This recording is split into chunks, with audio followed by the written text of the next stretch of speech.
Good morning, Helen. Hello. How are Hi. you? Are you all right? I'm amazing, thank you. Yes, honestly, it's a pleasure to be here, and I love that vase behind you. It's all very futuristic and lovely. It is, Paul. Well, I'm excited for today because we've just started using Microsoft Teams, and I know there's just so much more you can do with it in terms of, just going on a video conferencing call, and that's where your expertise come in today. So I will hand over to you, Paul, and thank you ever so much. Honestly, it's a pleasure. Thank you for having me, and welcome everybody. Welcome to my living room. I'm Paul Graham. I've got a presentation to share as well. Bear with me while I share my screen. There's not really a bear with me. It's uh, it's just a it's just a saying. So yes, let me share my screen. Oops, there we go. And now I've got a PowerPoint. Amazing. Okay, so let me just see if I can get rid of that. I can.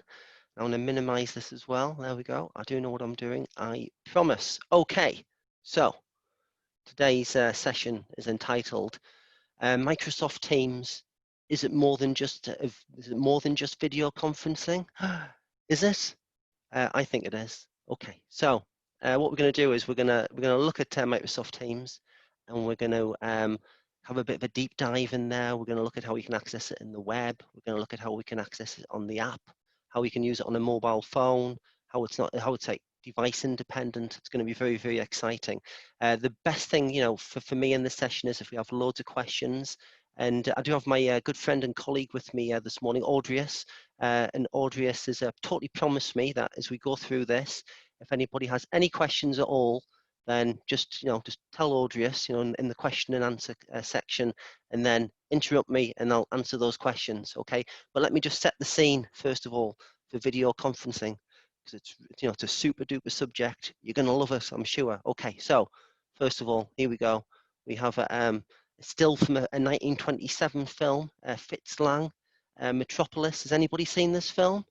It's a great film. I think it was one of the first films to incorporate video phones. I think it was the first film to incorporate a video phone, and it has an Android in there as well. And it's got a 10-hour day. Everything's based in decimalization. It's a fantastic film and well worth a watch. So there we go. Okay, so who am I? Who am I? I'm Paul Graham. I work for Changing Social, and that's a company I work for. And I'm a user adoption specialist for Changing Social. Um, and as part of this, I focus a lot on Microsoft Teams, on Microsoft 365, on the Power Platform contained within that. So we have Power Automate and Power Apps. Lots of really exciting stuff. And as I always say when I do these sessions, if I can do this, then there's a good chance that you'll be able to do it as well. I'm not terribly bright or very articulate or anything like that. So if I'm doing it, you can do it, and we can all do it together. Okay, jolly good.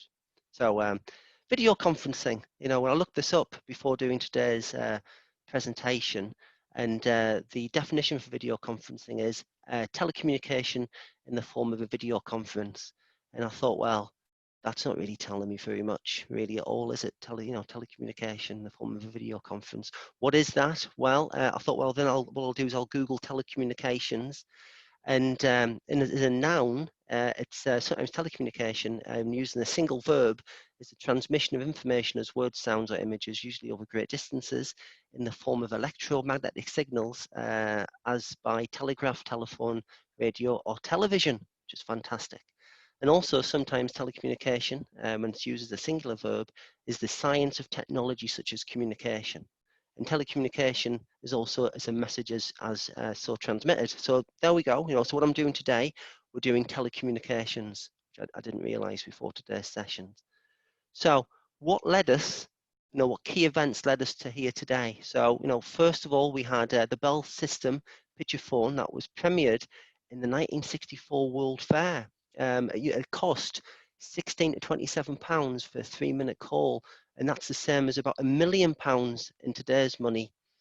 Well, not really, but it's a lot of money anyway.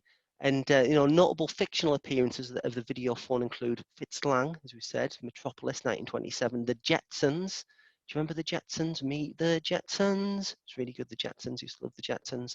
And of course, the famous, iconic Stanley Kubrick 1968 film, 2001: A Space Odyssey, where the computer goes a bit crazy and tries to kill the people on board of the spaceship, which is really good. And then in 1996, Panasonic developed a prototype for the world's first cordless video phone, and it sent video at 3 to 7 frames per second. So it was very, very jerky, not very good at all. And then by 2005, which was only 15 years ago, Microsoft and Apple and Skype started offering video through their services. And today we have Zoom and Teams and Google Meet as well, which are fantastic tools. For participating with large groups of people and communicating and getting all that lovely emotional context across to each other by using video, which is fantastic. So here's the question for today. Yeah, but is Teams merely just a video conferencing tool? We're going to answer that at the end of the session. So today's format, I see it being a bit like this. I'm going to talk until about 11 o'clock. So Audrey, so if I go over 11 o'clock, please tell me. Come in and say, Paul, you've gone over 11. And then we're going to stop. We're going to have 5 minutes break, so we can all have a bit of a comfort break. Have a nice cup of tea. Actually, if anybody needs to get a cup of tea, get a cup of tea now, because we're just going to go through some of the small bits and pieces before then, and then we'll just have a nice chat about Microsoft Teams. I'm going to show you some of the really key functions of it. I'm going to demonstrate everything, so it's not just going to be me talking to slides. And yeah, if you have any questions, please say. Okay, jolly good. Let's do it. Let's get into it. Okay, so first things first, whenever you start a story, it's always very important to start at the very beginning, because it's a very good place to start. And like anything, you have to sign in. So the first thing to do with Microsoft 365 is to sign into it. So one of the things I always demonstrate is come to Bing or go to Google and just type in Office 365 login. It'll then take you to this link here, and you give that a click, and then it's going to say, hey, welcome back. It knows it's me. So what I'm going to do is I'm going to say sign in, like so.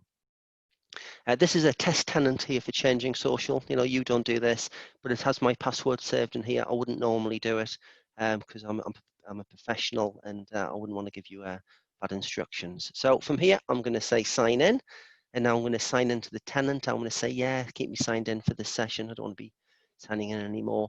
And this is a really important screen. So the first screen that I see when I log into office.com, it shows me, what time of day it is. It's saying good morning, and then it's showing me all these different applications. So we've got Outlook, OneDrive, Word, Excel, PowerPoint, OneNote, SharePoint. All the big hitters, all the key applications. And then within here, we do have some other applications which are really important and very useful, like Forms and Stream and Planner and Power Apps. Power Apps, I love Power Apps. And so yeah, there's loads of good things in here. It also shows you your recommended document, shows you your recent documents as well as your OneDrive files and your SharePoint files as well. But this is important. You might be wondering, oh, why is Paul showing us this when it's going to be a Teams discussion today? Well, that's because it's important and all this stuff's all linked together. Whenever we use Microsoft Teams, it's very much like Microsoft's greatest hits. It's like all these different services, but all wrapped up into one application, and it's called Teams. So it's a bit like a Now compilation, like one of those good ones, like Now 5 with Stephen Tintin Duffy in it. It's a real compilation of services. Okay, so here we go. I'm going to click into Teams now. And the first thing I want you to be aware of when I do this is it's going to say to me, hey, it's a download the Teams desktop app and stay better connected. But I don't want to do that in this first instance, because I want to show you that I can access Teams and do lots of the necessary things in Teams just by using the web browser. Okay. So what I'm going to say is I'm going to say use web app instead. And when I'm in here, this is the view that I get. Now, Teams always looks pretty much the same. I was doing this session about a year ago to a team of people, and I was saying to them, I'm going to show you how to use Teams. And one person in the group said, "Oh, Paul," he said, "well, what is two Teams? All it is. It's just purple. There's a purple box, and then it has two grey boxes, one at the top and one at the bottom." And I thought about this, and he was absolutely right. That's all Teams is really. But I've got to show you how to use it, because it's a bit more than just three boxes on a screen. So here we go. So when we come into Microsoft Teams, the first thing we can see is it says Microsoft Teams along the top in the left-hand side.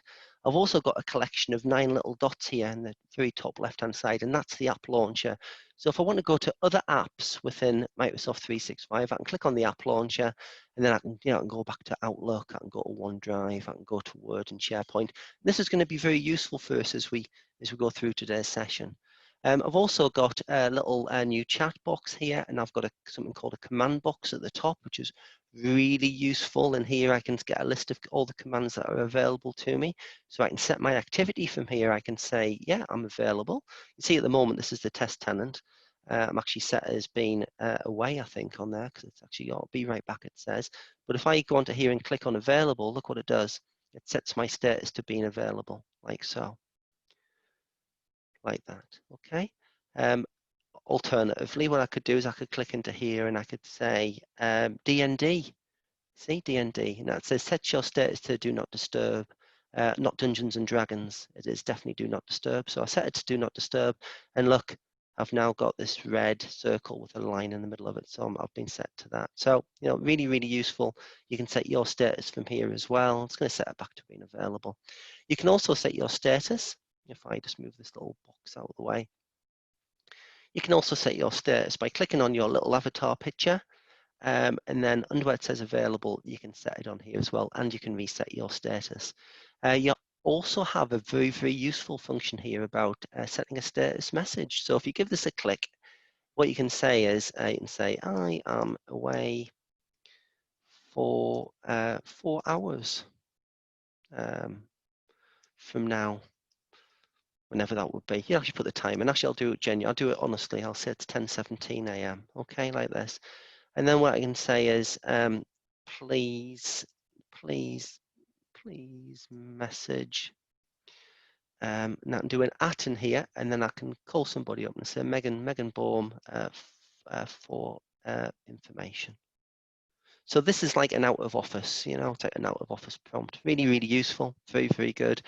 And then what I can say, I can tick this and say, show when people message me. And then on here, I can say, okay, today, or I can say, no, do it for 4 hours. And then I can say, done.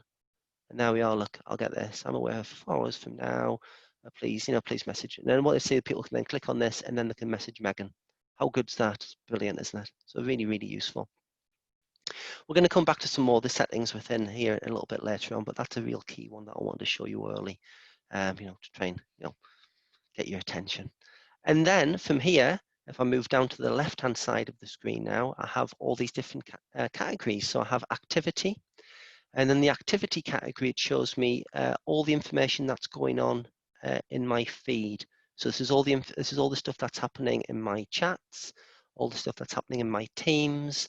I can see all the things that's happened. So I can see here, Fran messaged me, saying that was a great session the other day, which was very kind. And then Greg messaged me and said, oh, I have no reason for this test environment. So I said I was very sad about that. And then, I've had these other conversations as well. This is test, so we just put some test communications in it here just for demonstration purposes.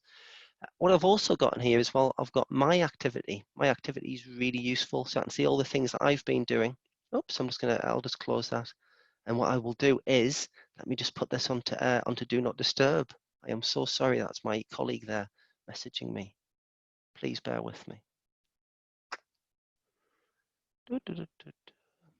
Move this out of the way, Do Not Disturb.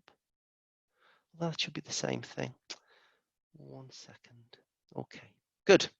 So from in here, what I can do is I can have. Oh, sorry, Fran. I do apologise. That's actually Fran messaging me. Very good. And so from in here, I can see messages from Fran. So yeah, what I thought was my other tenant there, and I thought was somebody messaging me, and it was a pop-up. So very good. Okay.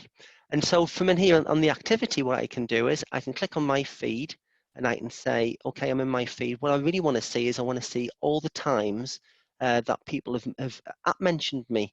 So from here, I can then click onto the little funnel, and I can say, show me all that, or show me all the app mentions.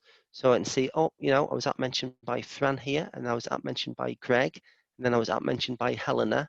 And this is a really good way of actually finding information within Teams. The app mentioning function in Teams is like really key and very, very important. And as we move through today's session, I'm going to show you the app mention in greater detail, but it is super handy. So app mentions, it's a bit like if we were using email and actually directing an email to somebody and saying, this is relevant to you. Very, very important. But that funnel is a very, very handy function. So if I click on the three little dots, I can see anything that's been unread. I can look at replies, I can see reactions, I can see missed calls, voicemails, apps, and what's trending. It's excellent. Okay. And then I have the chat category.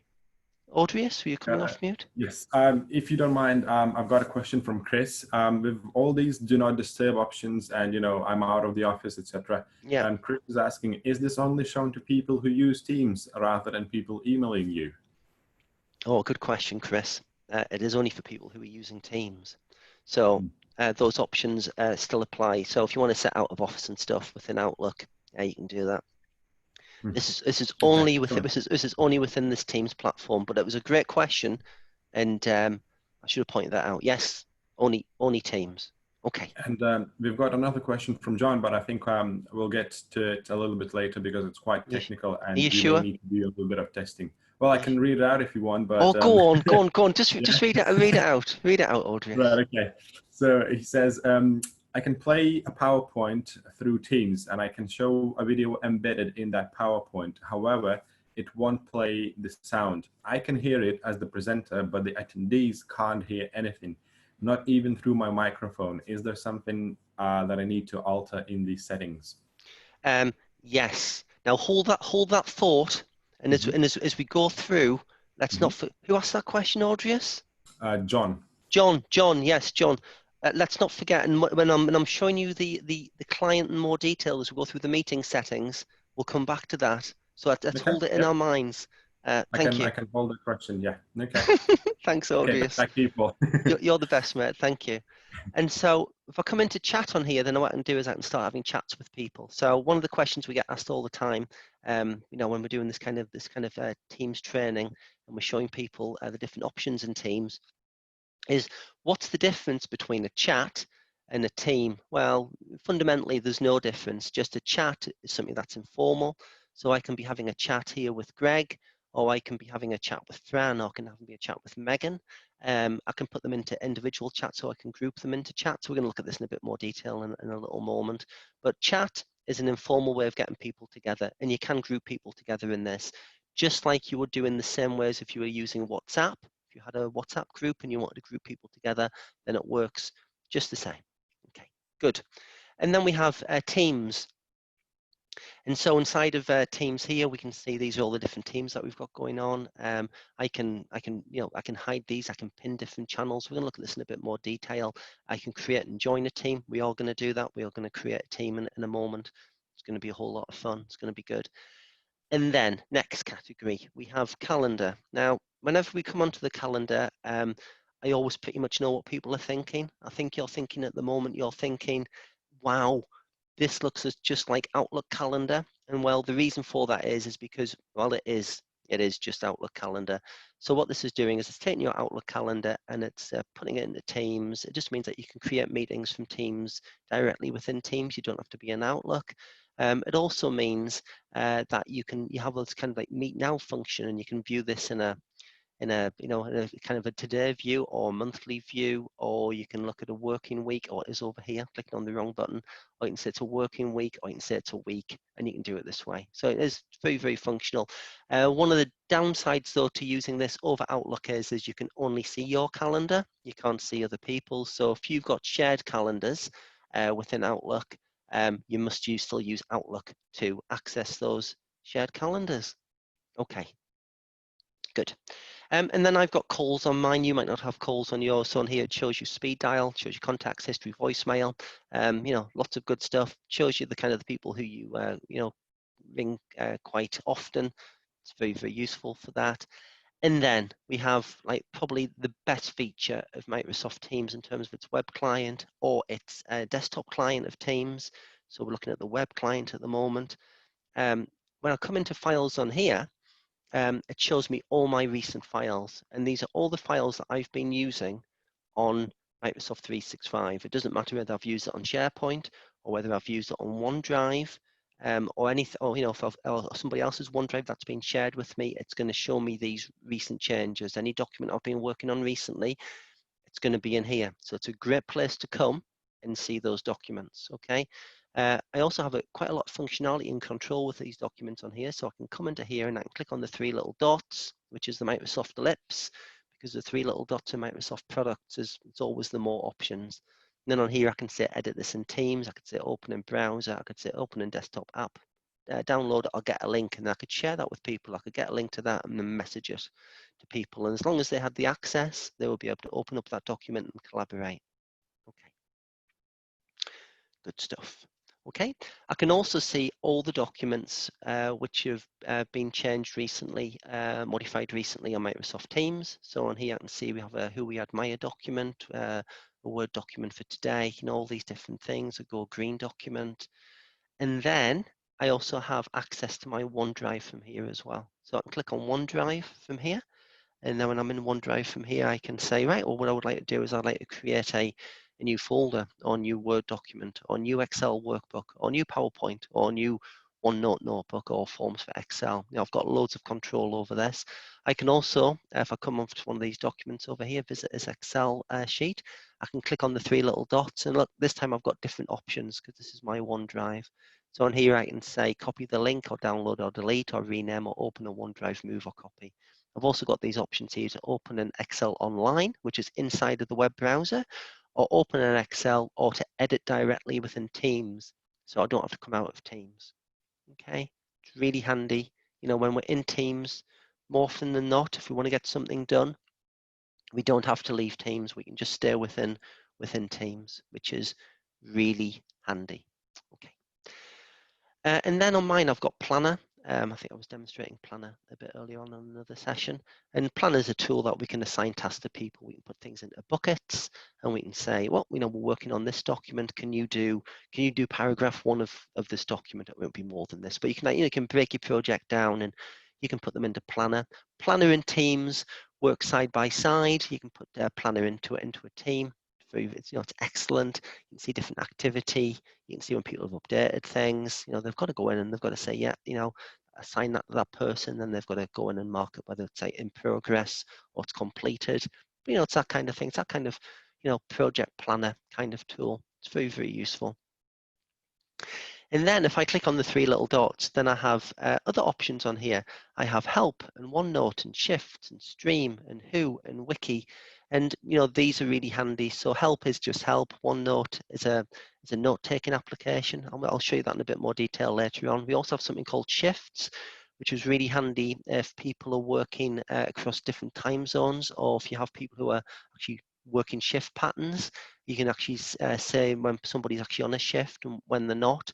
And you can have a pattern. People can put requests through this as well. So it's another one of these applications which is working with Teams. I want you to think of Teams as not just one application or not just one set of things, not just a video conferencing tool, obviously, but it's a collection of applications. It's a greatest hits. It's all these different things all working together. Okay. I'm just going to pop back in the chat there. Oh, good. So there we are. I see my colleague, actually, I think Fran's also doing a demonstration at the moment. And so from here as well. Sorry, have we got another question? Again. Yes, we do have quite a few questions, if you don't mind. We've got a few questions from Sally. The first one is, can you integrate your iPhone calendar into the Microsoft Teams? Great question, Sally. What you can do, well, no, I suppose that's the awful answer to it. But there's a bonus to this as well. Is that what you can do is if you've got an iPhone or any kind of Apple device, iPads, which are great. I mean, I've got an Apple phone myself. If you just download the Outlook app from the App Store, and then you can connect it to Office 365 with your subscription, then you can start updating that calendar instead, and then you can do it that way. Which I know is not, it's not really I don't think it's the answer Sally was actually looking for, but hopefully that helps. That's the way around it, I guess. Yeah. Another question from Sally. Do you know how much file storage facility is available within Files? Is it a real alternative for something like Dropbox? Yes, it is. Okay, great question. So I was gonna come on to this later on. So this is the bit of the demonstration where I show that I don't remember anything at all, Sally. And so on here, if I type in here SharePoint limitations, because whenever we're using Microsoft Teams, well, you know, we are just using SharePoint in the back end to store things. So on here, if I go into here and say SharePoint limits. And so on here, we can see that the site storage for Teams is 25 terabytes. So that's quite a lot. You know, it's huge, isn't it? You know, it's massive. You know, you probably fit me. You know, I'm 6'7". You could probably fit me in there. It's an awful lot of storage. Okay, and you can have, you can have, many different sites as well. There's limits on plans. Actually, let me just open up another tab on here as well, and I'll show you the limits for Teams. So if I put into here Teams limitations, and what I'll do is I'll provide all the links to these at the end. However, I mean, I think, you could just do what I'm doing. You could just like Google them. You can do that. And so on here in Teams and channels, you can see this has got all the limitations on here as well about chat and emailing channels, about message sizes, channel names, meetings and calls. So all this information's readily available. And it's quite easy to access.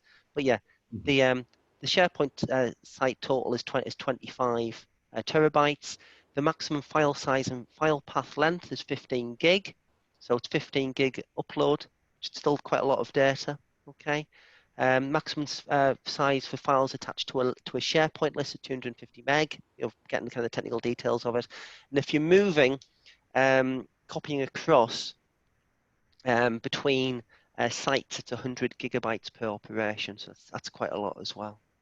Okay. Helpful? And Paul, Yep. if you go back to the Teams screen, we've got a question from Tony. I think if you go into the apps somewhere. Yeah, of course. Yeah. Tony is asking. Yep, there we go. There we go. I think. Yeah. No.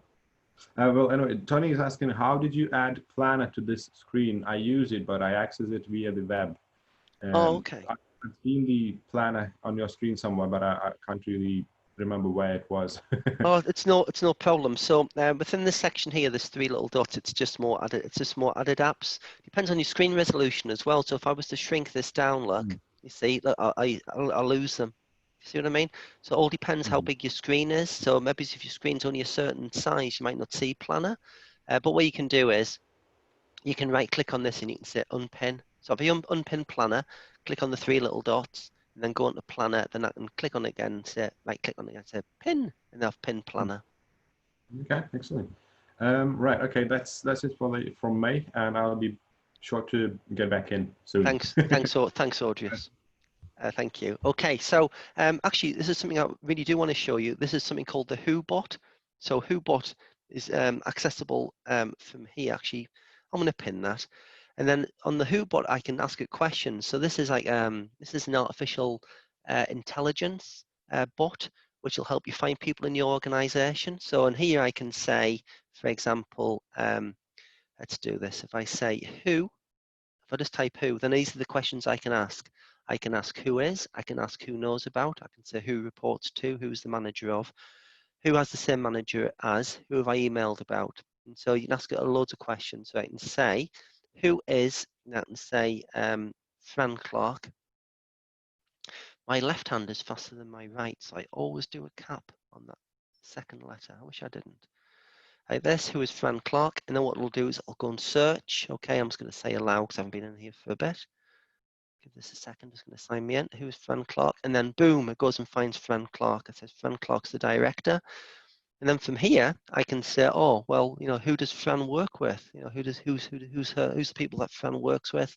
And then look, I can go and find all these people. How exciting is that? I can go and see Mark, he's a drilling engineer, or Georgie Kemp. And then what I can do is I can pin this query to the top there, look. And then when I pin it, it goes up here. And now I've got that as a tab that I can access in the future. Isn't that fantastic? I can also say, who have I emailed about If I sit on here, Teams, it might not bring anything back, but I love a live demo. Let's see if it works. See if it brings anybody back. It says couldn't find anybody who exchanged emails in the last 12 months regarding Teams. But again, just want to kind of emphasize that this is looking not just at Teams, but this is looking right across the whole of Microsoft 365. And when you ask the WhoBot a question, well, it can bring back all that information. Isn't that fantastic? It is. Isn't it? It's really good audience, isn't it? It is. It's brilliant. It's one of the best things ever. So from there as well, we've also got a load of additional apps that you can install into Microsoft Teams. You've got personal apps and bots. So bots are little things which help you to do stuff. So this is very much the future. So when we think about artificial intelligence, it's much more like the Who bot and less like Terminator. It's more like, these things which are going to be helping us to do stuff, things which are actually you can remember, who we've messaged and when, and we can just quickly ask it, and then it's going to tell us. That's going to be a huge benefit to our working lives. It's going to be very, very good. It's by using Teams. It's going to be using Teams and tools like Teams, that we're really going to exercise all the benefit of this artificial intelligence technology. It's really, really useful and really, really good. Okay, and then we have the help section. So if I come down to here and click on help and then click on topics, then I can see all the different help that's available for me within Teams. So in here we have live events. So live events is really good in Teams. What you can do is you can do a broadcast event, and you can do this to people outside of your organization, and you can have 10,000 people attending a live event. It's a bit like TV, you're broadcasting, and then people can pick that up. It works a bit like what we're doing today in Zoom. And that's called a live event in Teams. So, there's information and guidance about live events within here. You can also, plan a meeting or say join in. So there's a load of good training tips and hints within this topic section.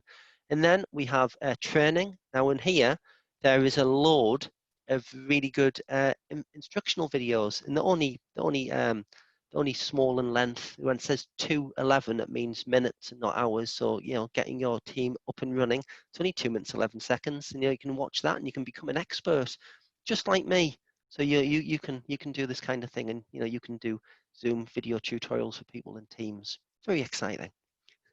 There's loads of good stuff in here, uploading and finding files, activity and notification, Teams on the go about mobile devices. Incredibly useful. There's a bit about shifts look as well, very, very good. And then we have this tab called What's New.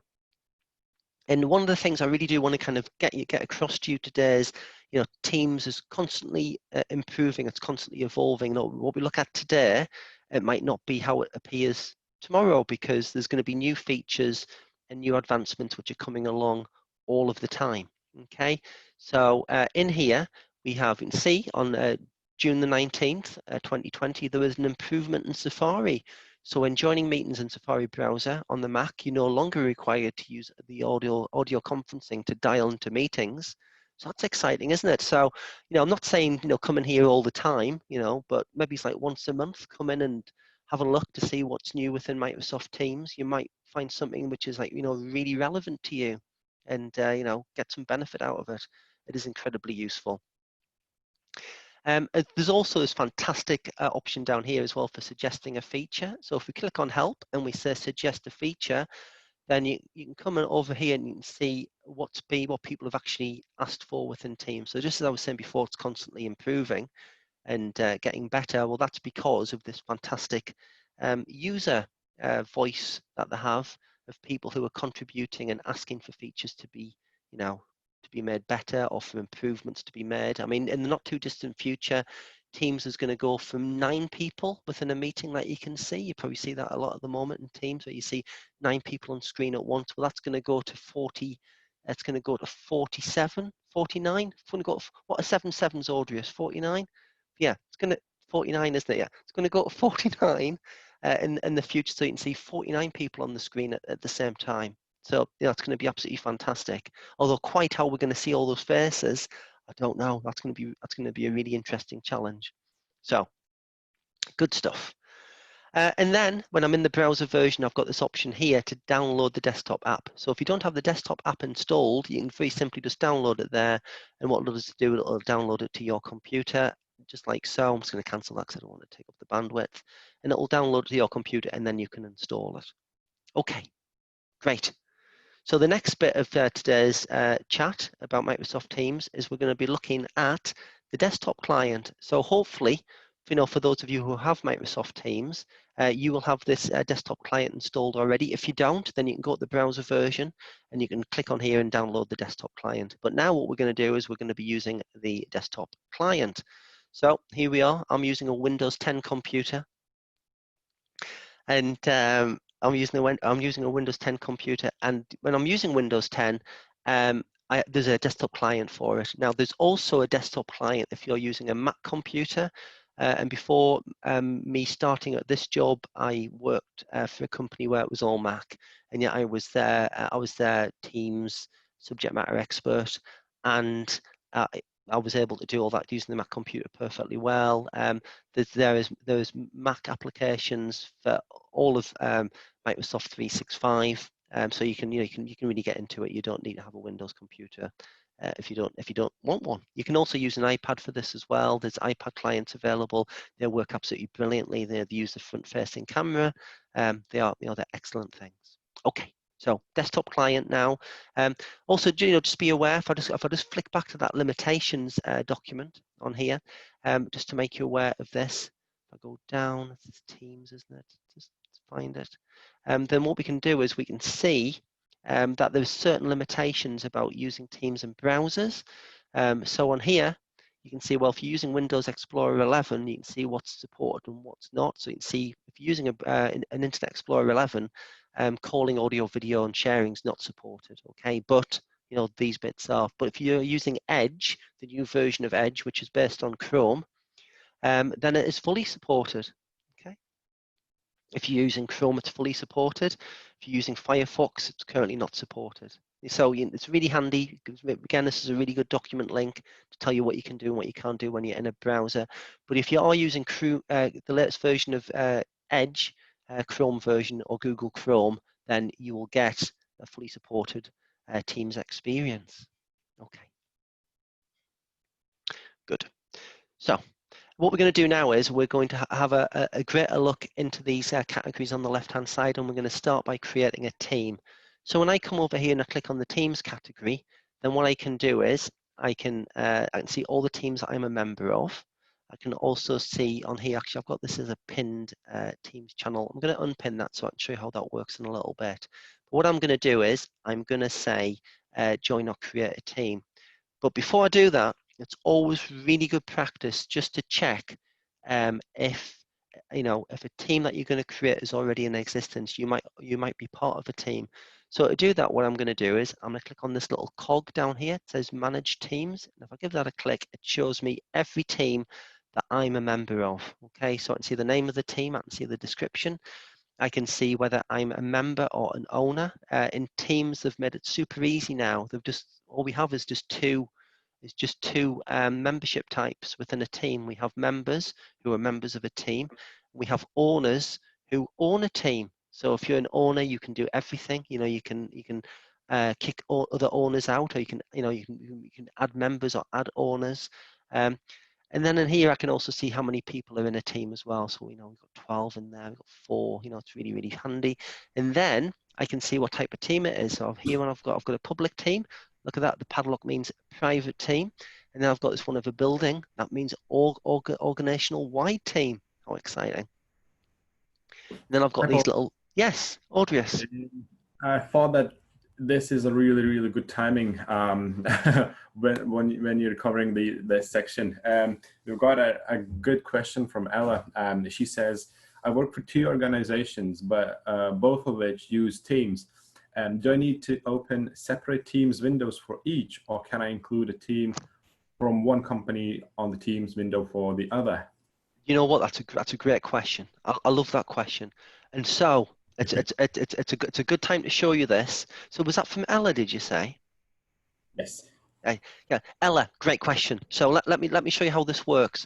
So what I can do is I've got so many different tenants on here. So you can see if I click onto my changing social tenant, then this is Teams as well in here. So if I go into Teams on here, this might be a bit similar to what you've got to do, and it's a real annoying thing having to kind of like sign in between so many different web browsers, isn't it?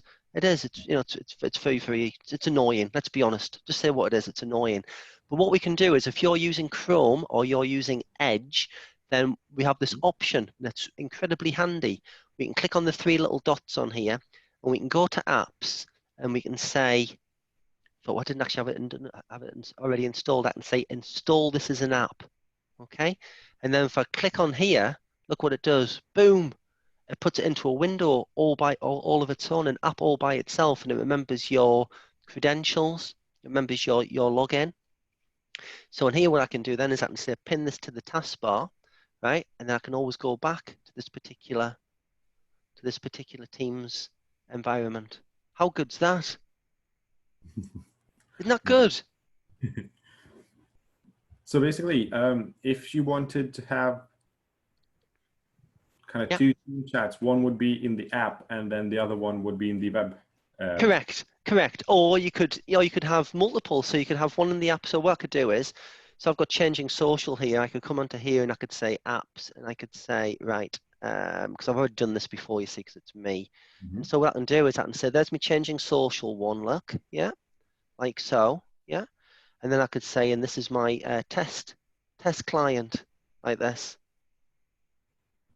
Do you see? Isn't that brilliant? Yeah, that's good. That's game changing. That it's ever so useful. So yes, hopefully, Ella, that answers the question. Hopefully, and if not, then obviously come back with another question. But hopefully that works for you. Yes, and if and also what I'll do is I will provide a link at the end of this. Can you please remember, Audrey, if just because I will forget because I've got a terrible memory. If you can just remember that question, I'll provide a link to some instructions on how to set that up. If Ella would like that. Okay, no problem. Okay, thanks for now, and I'll see you soon. Okay, thank you. Okay, and so, from this screen here with the cog, I can also see if it's hidden or not. So this, when the eyes close like that, I've actually hidden brand corner. These ones are visible to me. So if I click on hidden teams here, I think Ella's got a hand raised. It seems so, yes. Right. So Ella, do you want to ask something? If you want, you can do. Ella can come off mute, can't she? She can ask. I'm not.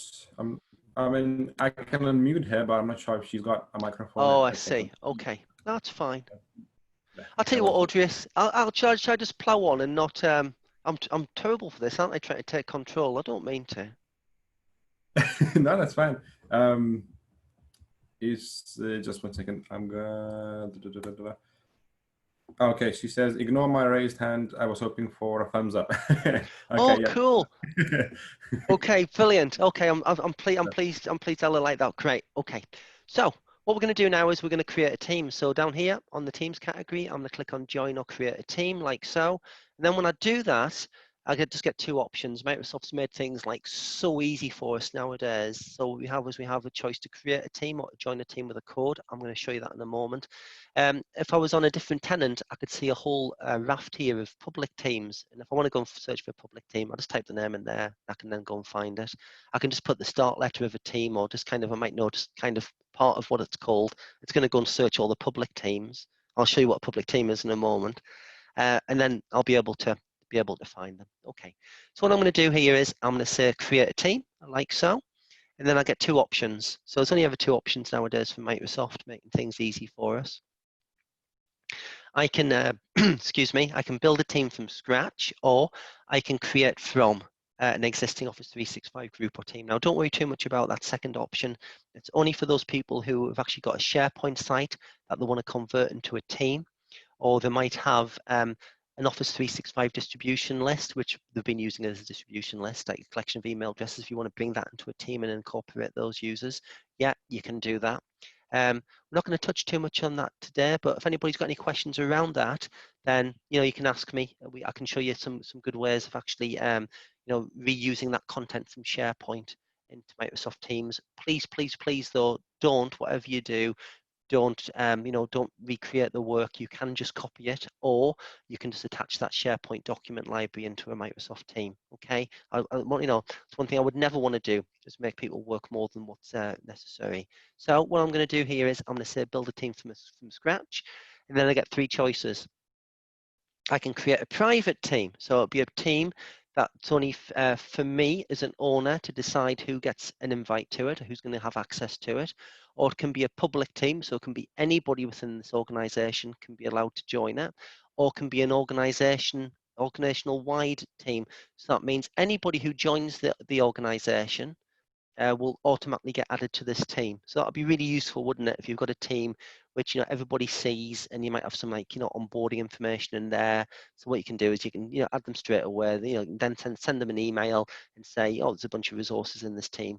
Please go and take a look. Okay, but for today's session, what we're going to do is we're going to say private. We're going to say people need to request access to join this team, and on here I'm going to say Paulie's. Actually, we'll take the exclamation out.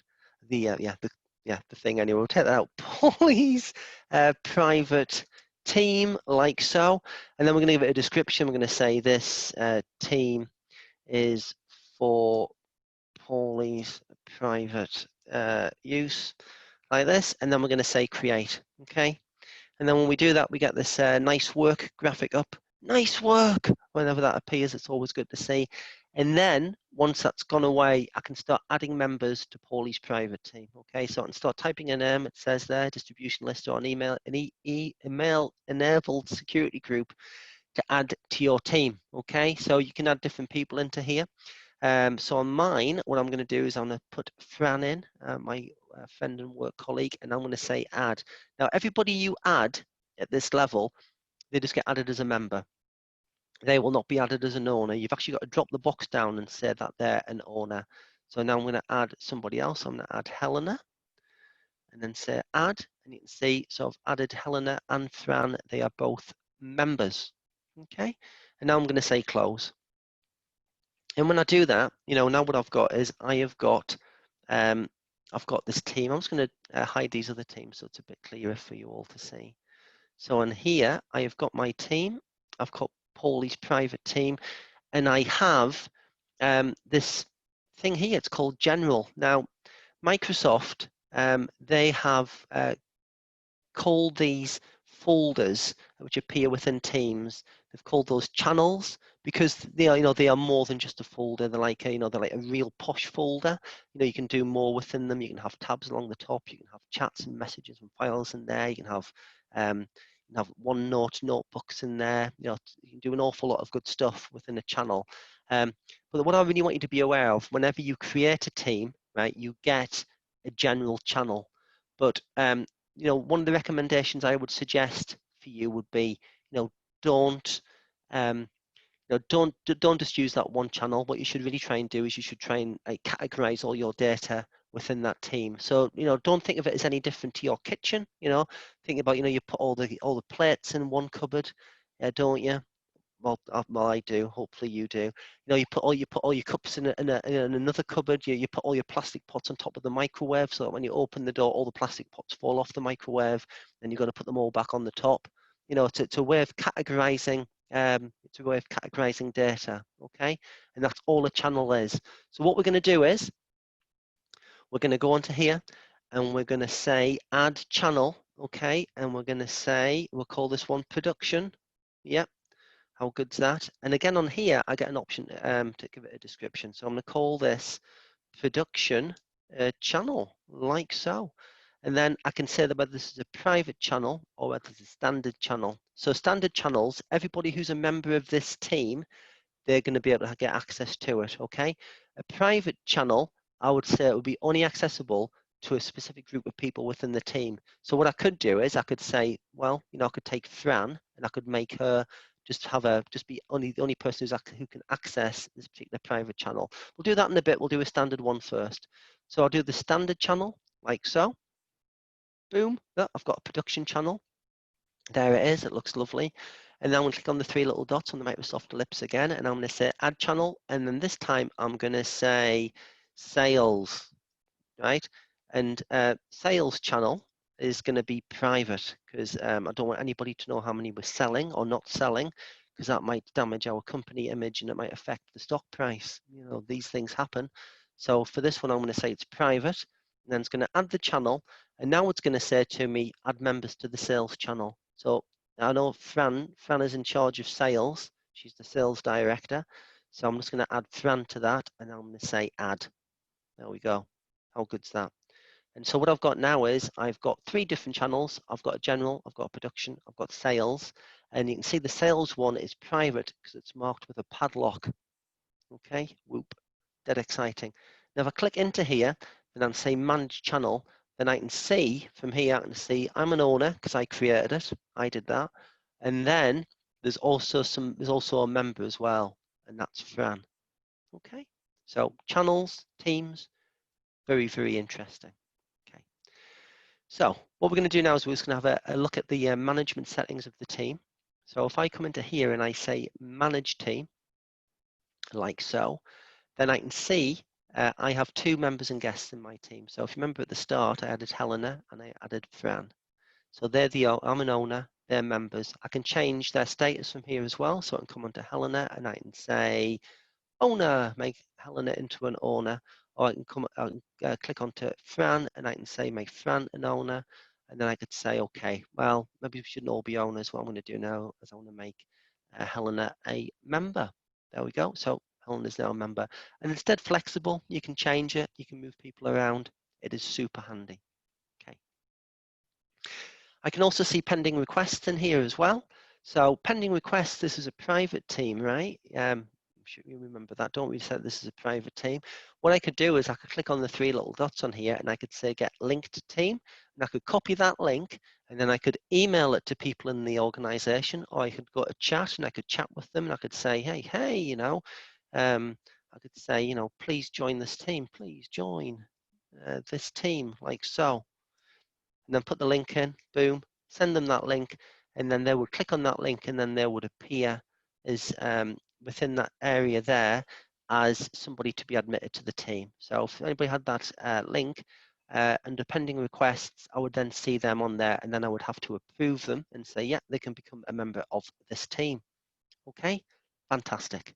It's not the best way of doing that though, but it is a way of doing it. I'm going to show you a better way in about 90 seconds time. Okay. And then we have channels. And so inside the channels here, I can see what channels we have. Look at this, it's great. I can see we have a production channel, we have a sales channel. If actually, just out of interest, I want to show you this now. If I went over to production and I clicked on the 3 little dots and I said, delete this channel, I want you to see what happens. Look, it goes away, it's deleted from here. But look, it's here for me to restore. So as an owner of this team, if somebody deletes a channel, and only owners can delete channels, by the way, so don't get worried about members doing that, they won't be able to do it. Then what I can do is I can come over here and I can say restore, and then it will restore the channel, like so. Great. So if a channel does get accidentally deleted, you have 30 days as an owner to recover that particular channel. If a team gets deleted by mistake, then if you drop a line to the person who's administrating your Microsoft Office 365 environment, your tenant, okay, then they have 30 days as well in which to recover that team. So you can bring it all back within that time. So it's, you know, it's handy to know. It's good to know. By default, it is those limits unless, you know, your organization has changed them, but you can certainly do that. It's really good to know that when we do things like that within Microsoft 365 and especially in Teams, then they are soft deletes and you can recover. Okay. So then we have settings as well. So on here you can have a team picture. So I can say change picture. I could say upload a picture. And so on mine, let's have some fish fingers on mine. I'll go for that. Who doesn't love a picture of fish fingers? Hey, I do. I'm just going to say save that, and we should have a picture of fish fingers there very, very soon. Whoop, brilliant. Okay. And then I've got member permissions on here. So I'm an owner. I can say, yeah, okay, well, I'm an owner. Do I really want to let members to create and update channels? I can say, oh, no, I don't. Oh, actually, there we are. There's one there. Allow members to delete and restore channels. So I'm going to say, no, I don't want to let members to delete and restore channels. So yeah, so you can turn that off. I thought that was off by default, but it's not. Silly me. So yeah, anyway, make sure if you don't want members to delete and restore channels, untick that box. And then we have guest permissions as well. So if you're on a tenant, but you allow third-party access to your team, because we don't work in bubbles anymore. We can invite people to join our teams externally. Then what we can do is we can say, yeah, allow guests to create and update channels if they want to. We can tick that. Okay, so you can do this kind of thing. You've also got the potential to see how app mentions are working, which we're going to look at in a moment. And then we have team code. Now, I know we're at 11 o'clock. I'm going to show you some of the team code stuff on this and some of the fun stuff, and then we'll pick the session back up in a little moment after we've had a break. But let me just show you the team code bit because it is very exciting. So on here, if I go generate on a team code and then say copy, then what this does is this lets people join our teams directly, so we don't receive any join requests. People can just join our teams. It's a very easy thing for them to do. So say we got that code, and then we went into chat. And what we did was, we messaged people. We said, here's the join code. Here is the join code, like so. Okay. Then what they can do is, if they come into Teams and then say join or create a team, they can pop that key team join code in there, like so. Press paste, and then say join team, and they will join your team automatically as a member. Okay. Now, I know what you're thinking. You're thinking, well, that's all well and good, Paul, but what if that code gets out and we have all kinds of people joining the team? Every Tom, Dick, and Harry's joining the team. What are we meant to do then? Well, what you can do then is you can come into here into settings and team code, and you can say, right, I want to reset that code. So then you're going to generate a new code. So the old code, it won't work. No, it won't work. So the old code won't work anymore, and now you've got a new code. Okay. But that's only if that code goes rogue and you get a load of people joining your team. That might be a good thing. You might not want to do it, but anyway, you have that option if you want. You can also completely remove the code as well, so people can't then join your team using a code. One of the best features of this, though, is when you're doing an actual stand-up presentation in front of a live audience. Do you remember when we used to do that? In all those months gone by. Well, if you one of the really good things with this you can do is you can say, yeah, generate a code. You can have it as full screen behind you, and you can say, hey, as I go through this presentation, ask any questions.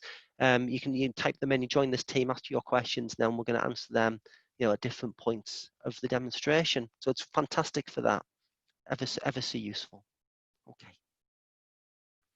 Good stuff. And then we have analytics, and this is for people who are big fans of The Apprentice, really. It's for people who like to see, I think there's a saying on there, smell what sells. So on here you can see, what's being used and what's being not, who are your most active users, who's having meetings, what's the overall SharePoint file usage, you can look at the engagement. You can do this over a 7-day period, a 30-day period, or a 90-day period. You can do it for different channels as well, so you can see what the channel breakdown is, and possibly if you've got a channel that's not being used, then you might want to remove it, or you might want to repurpose it. Just be aware though that within Microsoft Teams you only ever get 200 team channels at your disposal, so just be mindful of that. Even if you delete a channel, you don't then get another channel. That's included within your 200. Okay, and then finally, apps. So these are the apps that we have available to us within this team. We have Forms and OneNote Planner. We're going to look these in a bit more detail after the break. And that's it. I think, Audrius, that's a good time for us to take 5 minutes. Hi, Paul. Yeah, just before we take a break, do you mind answering questions? Well, of course not. I love questions, me. I love them. Right.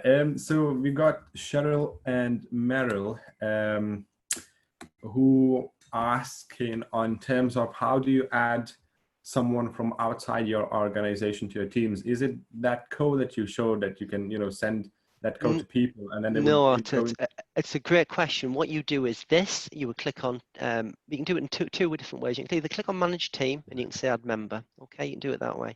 Or you can click on the 3 little dots and you can say Add Member. And then when you do this, if I type my personal email address in, paul.thomas. So what you need is just an email address and that will work. Yeah, absolutely. And then if you do this, now I think on this test tenant, it's not set up to actually allow externals, but on yours, if it is, at this point, it'll say this is a guest, and then you'll be actually let me show you on my other tenant, because you know me, Audrius, I don't like not demoing. You Yeah, know, no, 'cause that's fine. it just makes me look like I'm a bit of a fraud if I do that, don't you think? It makes me look like I'm saying, oh, look, it does this. I'm saying to people, it Yeah. does this, it's fine. And then like it doesn't, and then they just think, oh, that Paul Graham, he just says things. And I don't want people to think that of me. All right, it says guest in the brackets, doesn't it? Yeah, how cool's Yeah. that, you know? And so on here, now Hmm. and say add, boom, like so. And then if I close this now, then I've got a member and guest. I've got Paul.Thomas.Graham as a guest. And then what's more? Is that a word? Hold on. If I go personal, hopefully there's nothing bad on here. I always worry. I think we're just going to see loads of sale stuff for hair dye. I do dye my hair. So it's an absolute weakness. No thanks. I want to like another account. Bear with me, people. Just pretend I've had all this arranged. Talk amongst yourselves as I log in. Because I do want to show you what this looks like. Okay. Oh, it's not going to do it. Oh, and we've got a pretty similar question from John saying, can people outside the organization join using the code? So I think the answer is no. The answer is no to the code. It's only for people who are internal. That's absolutely right. Let's see if Outlook will work. See, it won't work for me on here. Let's see if it would. Outlook personal. Oh, actually, I was put on the wrong link. You know what, Audrey? Sometimes I'm just not very clever at all. There we go. Look at this. Hmm. Boom, boom. Yep, Look at excellent. this. You see, look, and it's saying welcome. You don't need to see my credit card balance there, but look, how good's that? Welcome to the PG demo group. Email this group, go to SharePoint, get this. So there's a load of instructions on there. How good's that? It's brilliant, isn't it? Yep, good stuff. Good. Okay. Another question from John. He's asking, what would you say was the best way of setting a meeting with people outside your organization who may not have Teams or may not have used Teams at all? Good question. I would say okay, so if you're going to do it this way and you're going to set it up as a team, and one of the big bonuses of Teams, other video conferencing tools, okay, because Teams isn't really a video conferencing tool, it's a digital workplace, it's a place where we all get together. So I would see, John, I would totally encourage you to use Teams for that. But I do appreciate there's probably going to be a degree of education there, because if you use Teams, so say we know we're using this team here, Paulie's private team, then we can have all the resources in the channels, okay? And then what we could do is then we could set up a meeting within production, okay? And we could say, right, out of here, we say, yeah, schedule that meeting. So I'd say this is we're going to go in more detail after the break on this, okay? Right. But just to say production meeting, I can put my required attendees in here. You know, these could be people, you know, outside of the organization. All you need is just their email addresses. Correct, that's right, yeah. And then in here, all the resources for that meeting would be in here. So any files that we'd looked at, any whiteboard stuff we'd looked at, you know, all that, you know, any documents, it would all be in one place. Whereas say we're doing this with Zoom, and I love Zoom. I really do enjoy Zoom. My daughter uses Zoom for brownies. She loves it. Okay. But just to say, but you know, but it's like what Zoom doesn't do. It doesn't do all this kind of of centralization in terms of the point of work. So it's very, very useful. Yeah. Okay. We've got a few more, if you don't mind. Yeah, of course I don't mind. Yeah. Another one is from Ella. She says, she asks, does the invited guest have to have Teams or Microsoft 365 installed? You know what? I'm not answering. I mean, I should have said that. No, they don't. So they can just access it in the web browser as I showed earlier on. So as long as they've got Chrome or Edge, they'll be able to use it in that way. I mean, the thing is, they are licensed for it, so they can download the Teams client if they want. But Ella, they certainly don't need to. No. Okay, excellent. Okay, we've got a question from Anonymous. If I have Teams, is my Zoom subscription necessary, or can I save the monthly fee? Well, Teams isn't a Zoom. Well, it depends what you want to do, doesn't it? I mean, Zoom is, Zoom's really good, but Teams is different. And so you can use Teams to be like Zoom, but Zoom does certain things better. So Zoom is better, I would say, for having those kind of casual chats with people where you want to see multiple people on the screen at the same time. A bit like today, we're using Zoom for this, aren't we? We are. But where Teams really scores is when we're working together with people, and we're getting people together, and we're working on documents together, and we have version history on those documents. And I'm going to show you this. Hopefully, I'm going to convince you by the end, that it's a really good use. Personally, the anonymous person asked that question. I love Teams. Now, I'll be a real advocate for Teams, but then you've got to understand that I'm probably biased to a degree as well. Right. Okay. And funnily enough, we've got a question from Paul to Paul. Wow. I love it when it happens. That's good. How do licenses work? Do all members of staff need full licenses to be able to set up meetings and access full functions? No, no. So everything I'm showing you here today, you can do on an E1 plan. So you can do that on the basic plan. There is plugins though. So say we're in a meeting and you want to dial somebody in, to their telephone, to their mobile phone or their landline. Yeah, then you can buy that as an upgraded plan. Or if you buy an E5, then that's available on the E5 plan. Right. Okay. Excellent. But Okay. to do what we're doing now, it's reasonably inexpensive. So the basic plan, pretty much. That's right. Yeah. Okay. Right. Okay. I think we're good for now. We can have a 5-minute break, and then we'll come back. And if my colleague Roddy can hear us, could you put the holding slide? I'm not sure if he can hear us because he had some internet. He did, didn't he? Yes. But I mean, we can turn our cameras off and mute ourselves, and then we'll be back in 5 minutes if that's okay with you, Paul. Yeah, that's absolutely fine. Absolutely okay. So I'm making 11:11. Let's come back for 11:16. Right. Okay. Wonderful. Okay. See you later, gang. Roll VT.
Hi everybody, welcome back. Audrius, can you see me? Can you see my screen share? Yes? No? Yep, 1 second. Yes, yes, all good. I can see it. Oh, very good. Thank you. Okay, right. Let's get back into it. Okay, so here we are. This is the team that we created earlier, and this is the production channel. And in here, obviously we created that production meeting just earlier. Now, what I would like to show you is just some of the features that we can do when we're conversing within different channels of Microsoft Teams. So here within this production channel, what I'm going to do is I'm going to use this @ symbol. So in here I can say @. And whenever I press @, what it does is it shows me all the participants of my team and who I can directly mention. So on here I could say Helena, for example, and I could say, please give me a production update like this, like so, and then Helena will get an @ mention. So from her point of view, what she'll see a little notification, a symbol over here. She'll also see an @ over here as well to indicate that she's been @ mentioned. And if she was to go to her activity. Hi, sorry, Paul. Sorry, sorry to interrupt. It seems that you're not screen sharing. We can see your face, but we can't. Oh no! Hold on. People just spam the chat box and they can't see your screen. Oh no. Okay, hold on then. Bear with me. How do I do this? Thank you, everyone who texted saying that you can't really see it. A bit of a technical issue here. Oh no! Hold on. Come on, Paul. You can handle it. I can do it. No, honestly, I'm a professional. I'm professional. Bear with me. Bear with me. I can see you, but I can't see the Teams client. I can't see the Zoom client. 1 sec. Oops, someone says can't see either of you. Well, I don't know. John, so you say you can't see either of us. What can you see? Is it just a black screen for you, or Yep, Paul gone. I can see both of you when you talk. Right, okay, the boxes are there, nothing in them. Right.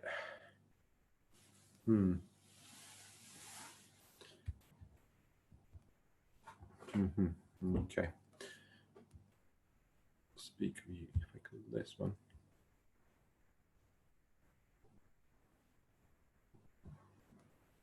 Right, yeah. Right, if some of you don't mind rejoining, that may help. I'm not really sure if that will help, but it's worth a try. If you can do that, then obviously we'll wait for you to come back. On the team screen, right? Okay. Paul it seems that Paul needs to rejoin. So yes, Paul is rejoining. Yeah, Paul disappeared. Yeah, he's rejoining now, and then we'll try again the screen share, and hopefully that will work. Audrius, I'm back. Back.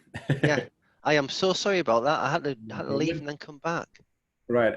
So just before we go, right, that's better. Yeah, I think people can see the screen now, like it was before. Marvelous. Oh, that is so good. Thanks, John, for letting us know. I am so sorry, everybody. Okay, right. Should I recommence?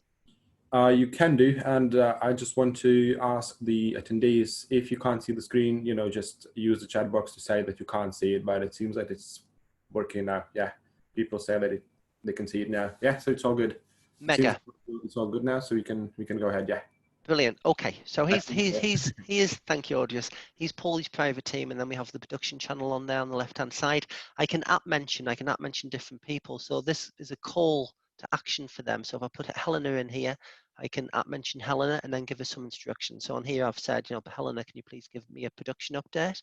I can also then click on activity as well, and I can see I've been @ mentioning Fran and Helena, but from Helena's point of view, if she was to come into here and say my activity, she could then use the funnel, and then she could see, who has actually mentioned her, and and respond to those calls to action. It's really ever so important to be able to do that. I can also in here, I can say @, and I can put the name of the channel in. So I can say production, okay, and say, please let me know production team, okay, like this, and then they'll get an alert. Now, when I do that, you see I get this little channel symbol on here saying that the channel was mentioned. And in the same way, I can mention the whole team. So I can say at, and I can say Paulie's private team. And so, this is a at mention for the team. Okay, so you can at mention in 3 different ways. Okay, you can do it individually, you can do it at the channel level, and also you can do it at the team level. Okay, really useful and very, very important that we remember that. We've also got the option to create tags. So imagine you had a massive team. Okay, you had a team containing like many different members, but they were into different different areas of business expertise, or they had different responsibilities. Well, what you can do is you can create a tag. So on here, if I call this one, for example, let's have a think. If I call this sales, actually I won't call it sales. I will call this information technology, IT. And then if I add people into this, I can say, right, I just want to add Fran into here. And I also want to add Helena into here. And then I say create. Then what I've done is I've created a tag which incorporates 2 people. So then in this production channel, if I went at and then put in IT, then what I can do is I can then tag those people, and I can say, has IT got any ideas, like this? And then I've tagged those 2 people into that message, into that chat. It's very, very handy, and a very good way of conversing and communicating. Okay, so when I'm in here within a team post, I have this bar along the bottom. This is used for communicating. I've also got this option so I can do a formatted view of this, and I can say start a new conversation, or I can do an announcement. So on here I can say this is a demo announcement, like so, and I can also bring in an image from somewhere else, so I can change the color of this. So I can say, oh, that's red, and I can say, this is a demo announcement, like this, and then you can start mentioning people and put what the content of the announcement is. I just say test, and then if I type that in, then what we get is we get this nicer formatted view of an announcement within Teams. Also, if I'm in here as well, I can do paragraphs, so I can post to multiple channels. I can say everybody can reply, or I can say only me and moderators can reply. I've also got the ability to do a quotation in here as well, so I can just say test, test to show you what this looks like. I can also put a table into here as well, so insert a table like 3 by 3. It's just, you can do so much. It's incredibly good, and you can format it in different ways. In this one, I'm going to post into multiple channels, so I'm going to say select channels, and what I'm going to do is I'm going to put it into general and sales as well, and say update, and then press post, and then now that same message has gone to all 3 of the different channels. How good. Okay, so you have all these options. One of the big things I really want to make you aware of is when we're using documents within Microsoft Teams. So from here, I've got the option to attach a document from a paperclip, and when I click on attach, what I'm going to be prompted for is do I want to use a recent document, or do I want to browse Teams and channels, or do I want to use OneDrive, or do I want to upload from my computer? So what I want to do is I'm going to say upload from my computer just to demonstrate this. And what I'm going to do is I'm going to take, let's get this MS Teams Basics document like so. I'm going to upload this. Shouldn't take very long. I think it's got some images in it though. So this green bar illustrates how far along the progress bar this document is to uploading. When it gets to about here, it normally goes very quick. And then what I can do with that and post that document. And now that I've done that, we can start collaborating on that and doing stuff together. So if I click into Microsoft Teams Basics 102, like this, then we can see on here we have this document, and everybody can be collaborating with that, and everybody can see it, and everybody can view it. Everybody who's a member of this team, that is. Also, if I click onto Files, this Files tab within this channel, then I can see a view of all the different files that are contained within this particular channel. So it's really handy. It's very easy.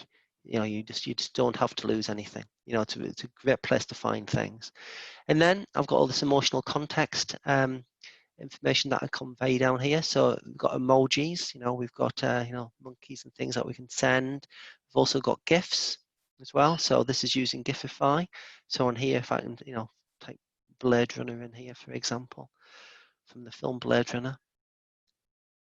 Okay. You can send GIFs and images to each other, and then also we have stickers as well. So if I click on stickers, then what we can do is we have a sticker. We can change some of the text on this and say I love Teams like this, and then say done, and I can put my own emotional context onto an image, which is really useful. I'm sure we can all appreciate here on this call today. That as human beings we tend to think in terms of pictures and not of words. So if I said to you banana, now you would think of the fruit banana. You wouldn't think of the letters BANANA, which is banana, isn't it? So we tend to think in terms of of images. So yeah, I would implore you all to use more of that kind of the GIFs and the emojis and the stickers within Teams. It's absolutely fantastic.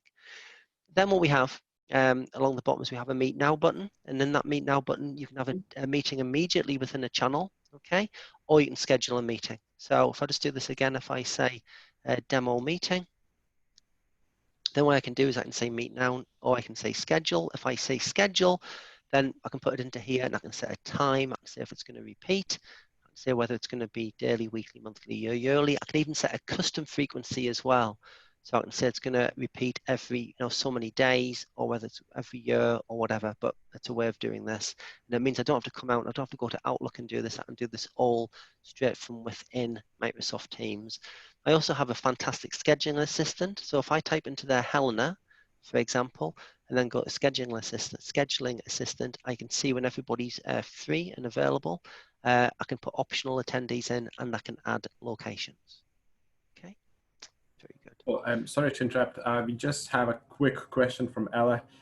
If you go back to here, and if you can scroll up a bit, she asks, would the table update in all channels if amended in one? This table, yes. No. It's a single post, because, and the reason for that is because it's actually, I tell you what, or just rather me just saying no, it won't. Let me just test it. I've never been asked that question before. I assume it won't. Oh dear. Okay, let's do it. 1, 2. Okay. So then if I go to general, oh, it does. I can't believe it. It does. Right. Okay. Thanks for that, and I'll be back soon. Oh, that was fantastic. Oh, see, I've learned something there. That's brilliant. That's such a good feature. Good.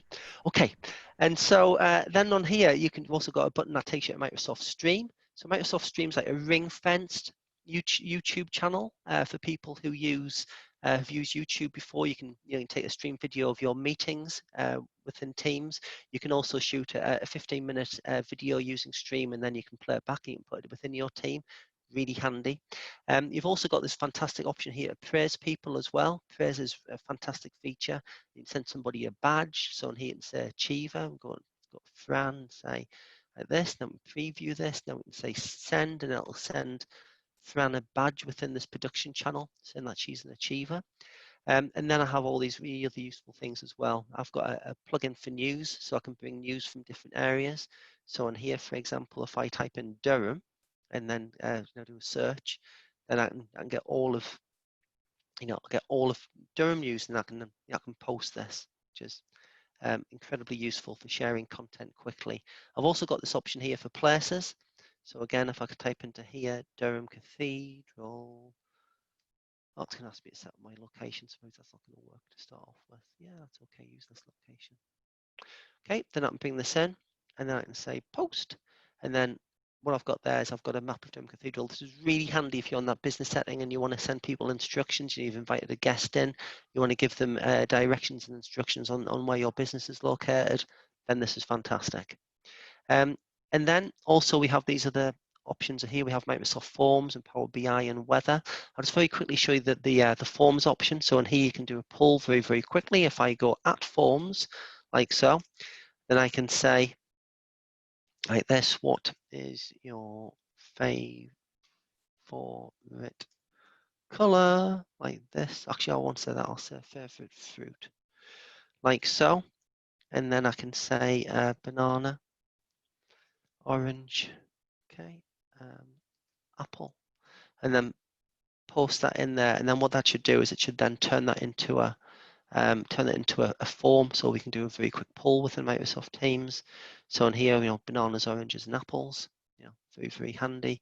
And then people can vote on that, so I can say, oh, bananas.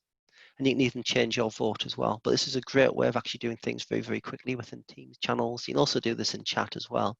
It's incredibly useful and handy. Okay, good.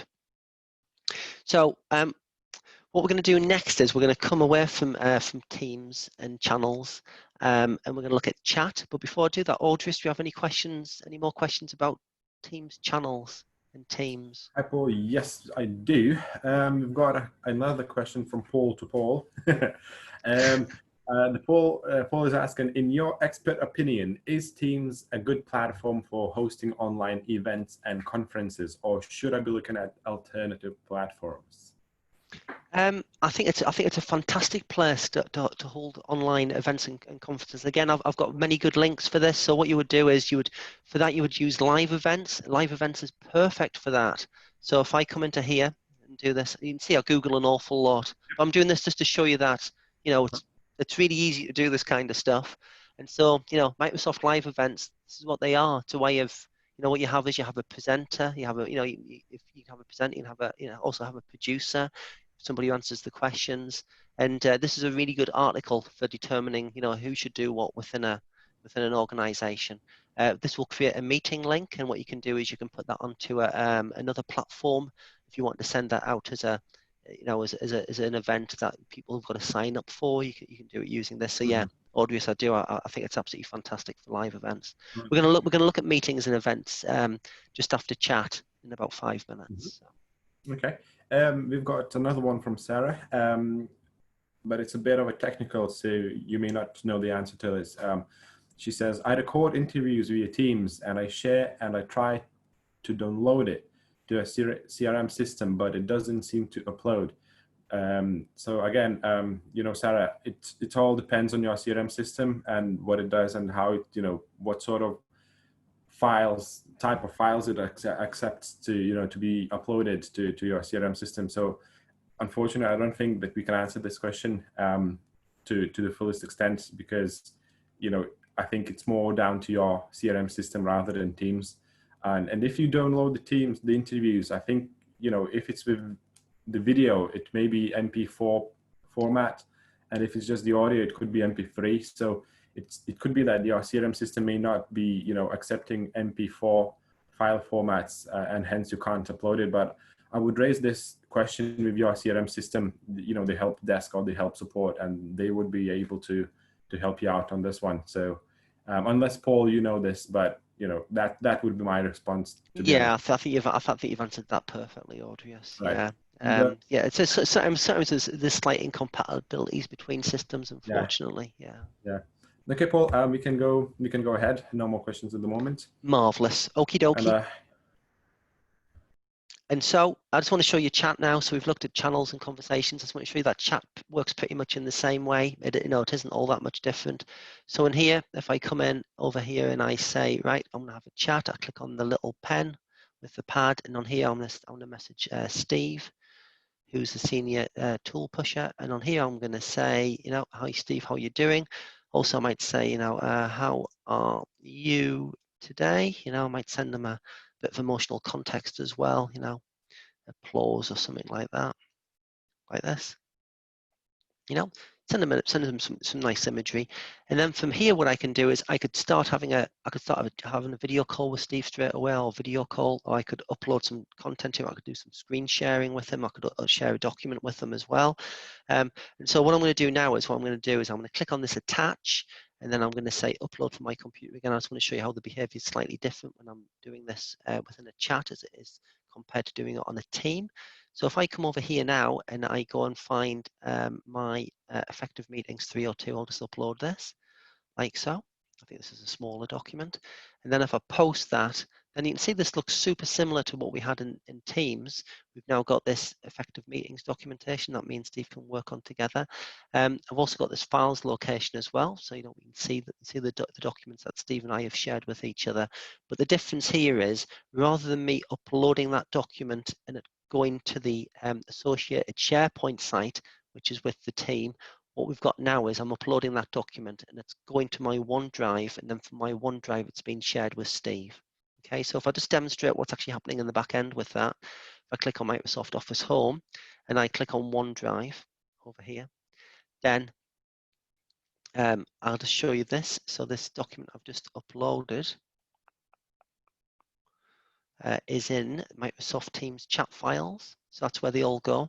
I've got effective meetings 302, and if I tick that, okay, and then I'll come over here and then click on the information pane, it's going to tell me that me and Steve have got access. If I say manage access, I can see that I've got access to it and Steve's got access to it as well. Okay, really useful. Please ignore my doorbell there, it's a bit loud. Okay, so that's how this works in Teams chat. There's also this fantastic feature as well where we have organization within the chat, and I can see where Steve sits within the organization. And also then I can see any recent activity that Steve and I might have at the moment. So it's, it's just one of those things. 1 second.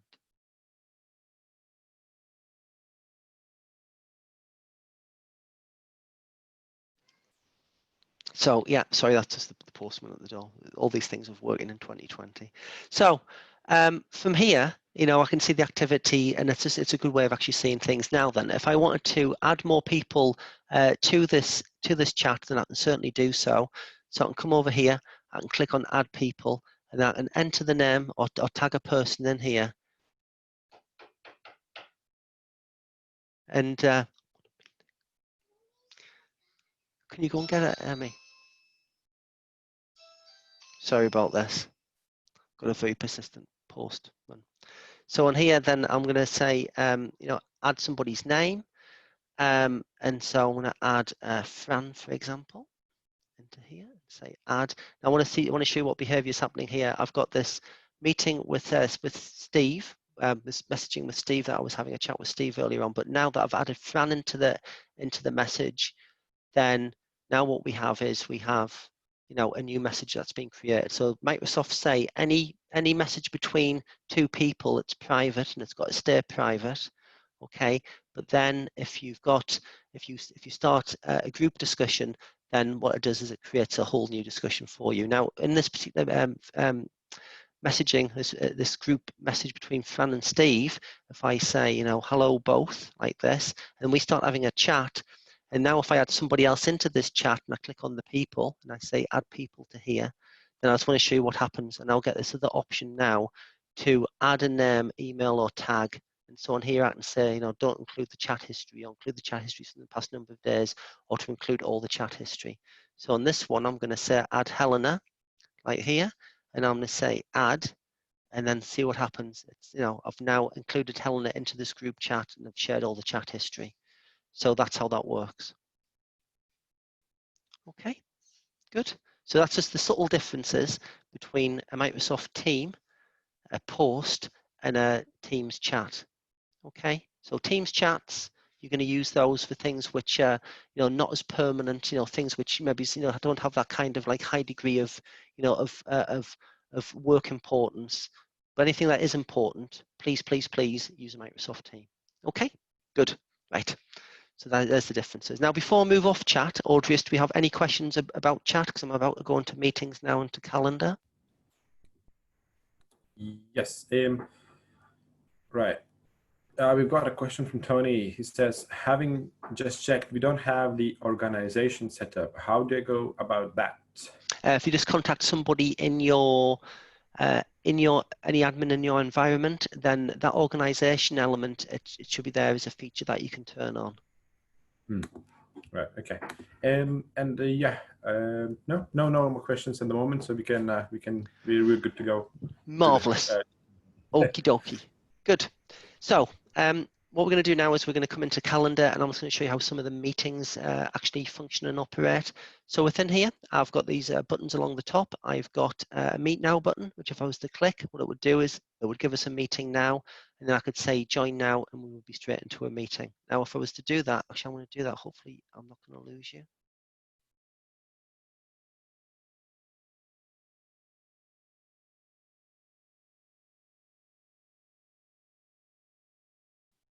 Audrius, you there?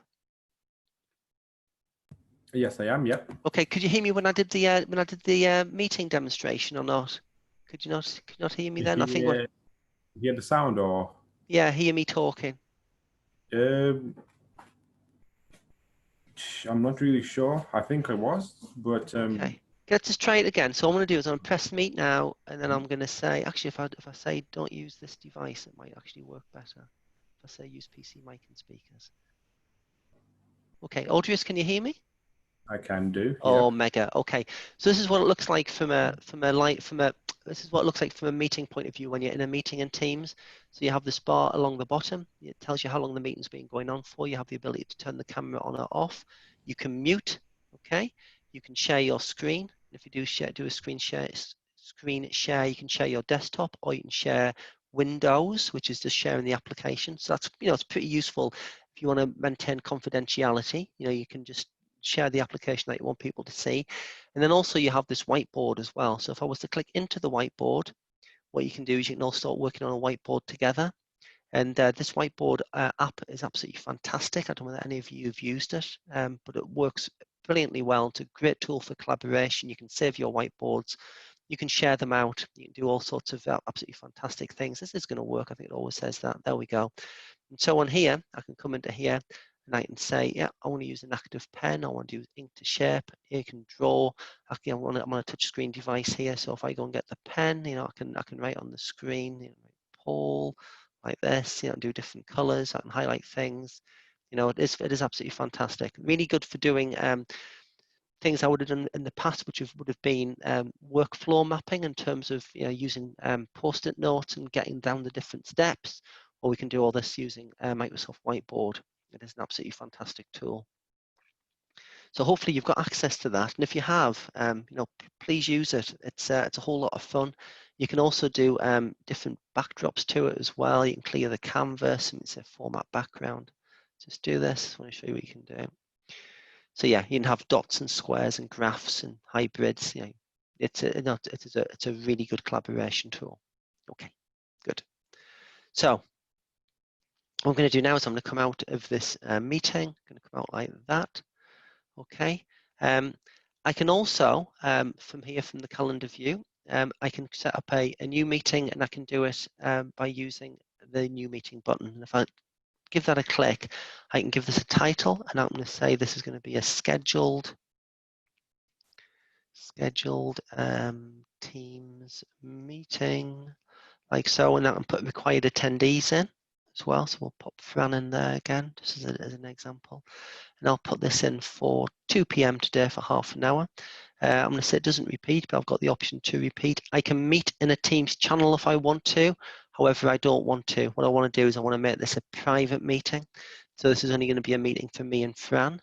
I don't want other people able to actually join the meeting who are members of that team. So, always remember that if you've set up a meeting within a Teams channel, anybody who's got access to that team, they will be able to join that meeting. So if you want it to be private, then do it this way and only put the required attendees in that bar at the top.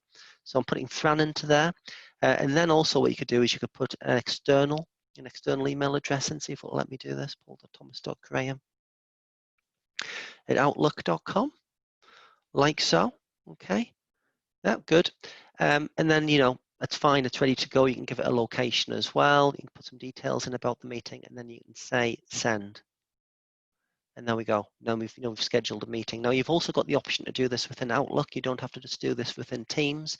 You can do it within Outlook as well. But I think if you're working in Teams, there's no point leaving Teams to go into Outlook. You might as well just do it within Teams. Okay.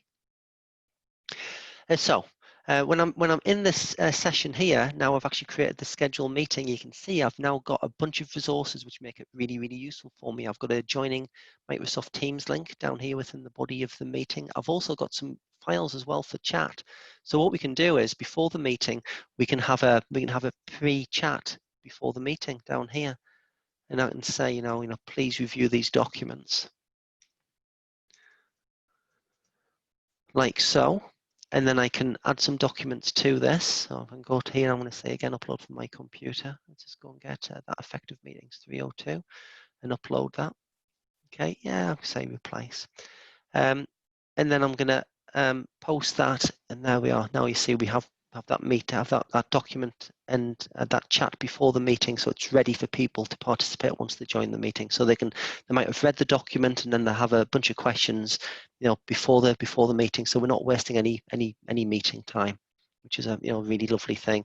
I can also see all the files for this meeting. There we have effective meetings. I can see the details. I can see the scheduling assistant. I can see any meeting notes that we might want to take in the meeting. And one of the questions I often get asked when I'm doing this is really, really powerful when we have recurring meetings. So if you've got a recurring meeting and it's happening like every day or every week, then anything that you've put into here, it's going to stay, so it's going to be ready for the next recurring meeting that you have. All these resources follow you as you go through the life cycle of the meeting. Okay.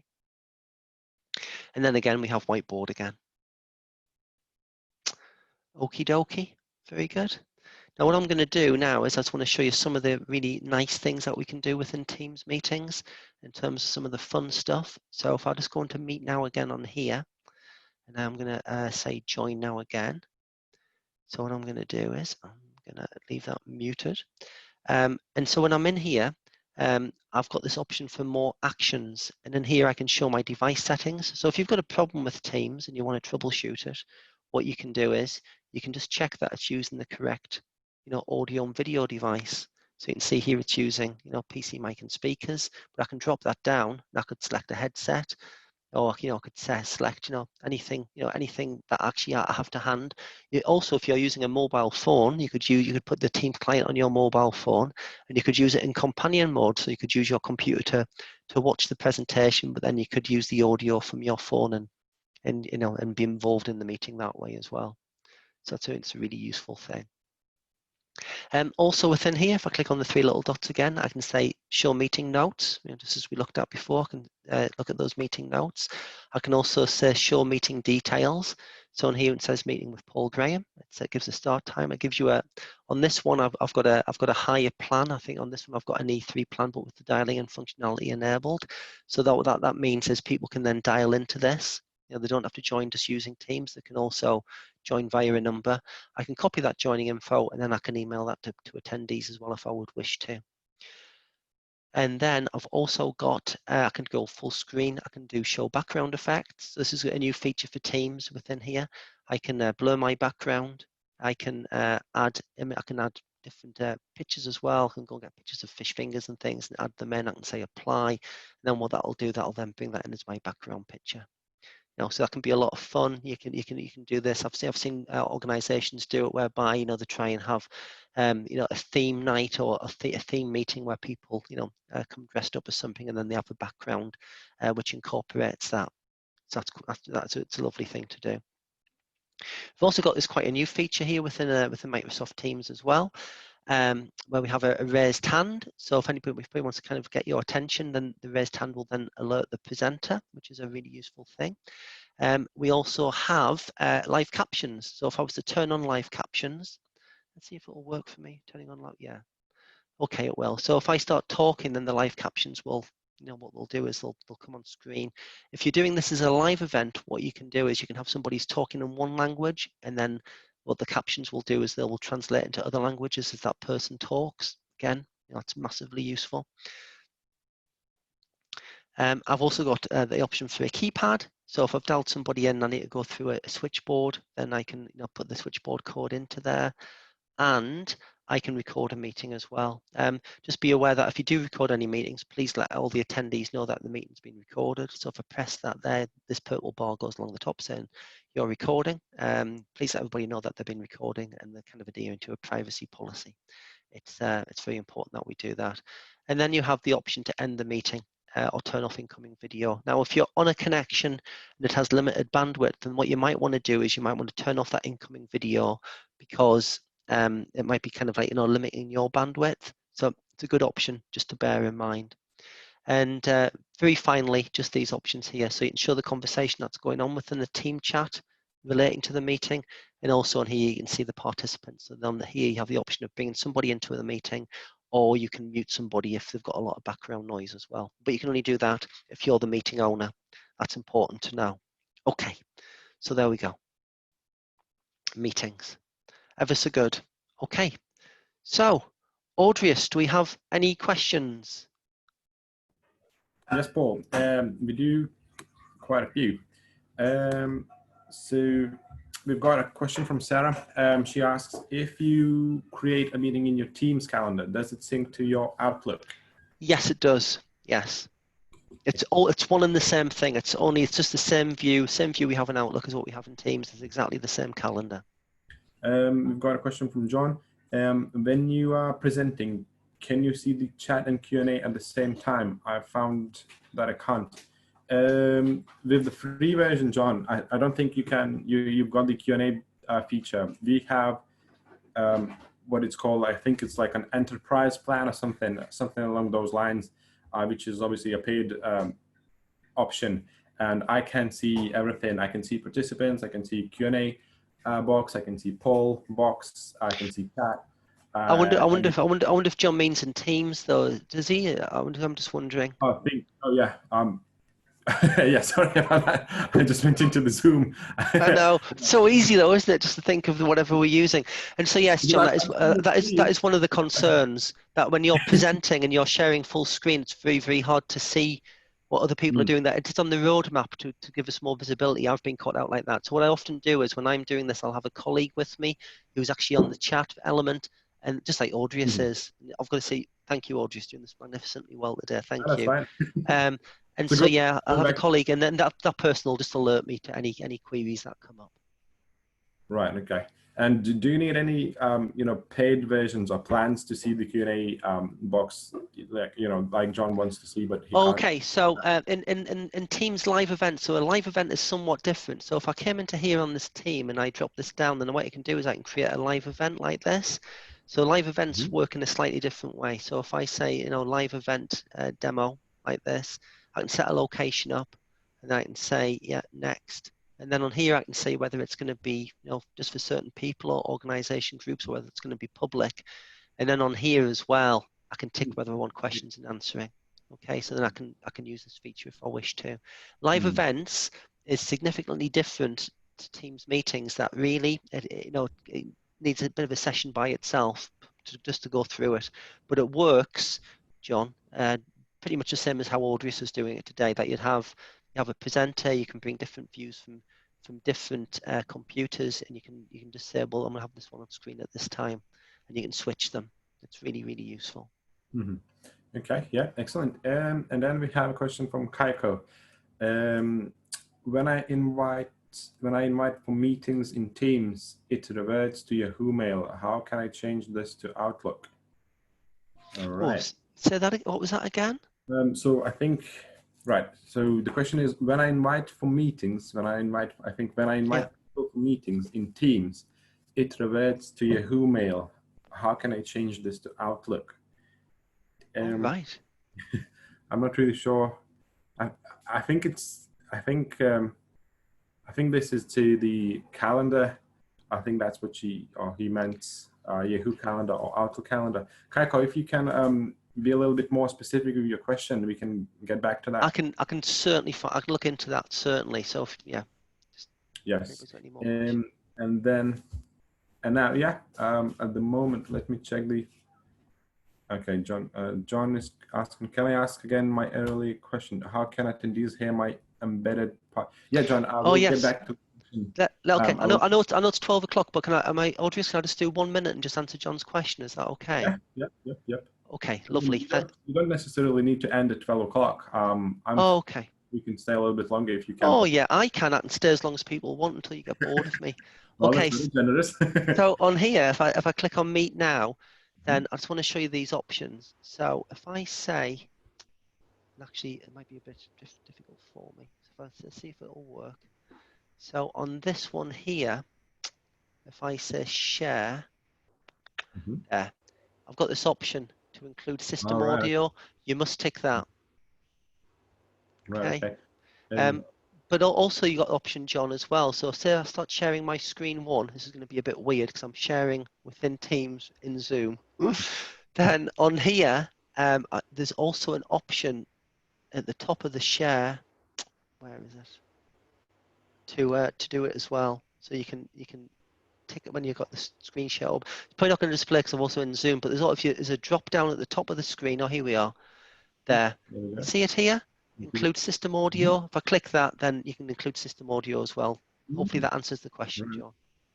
Yes, John, if you want to test this one out,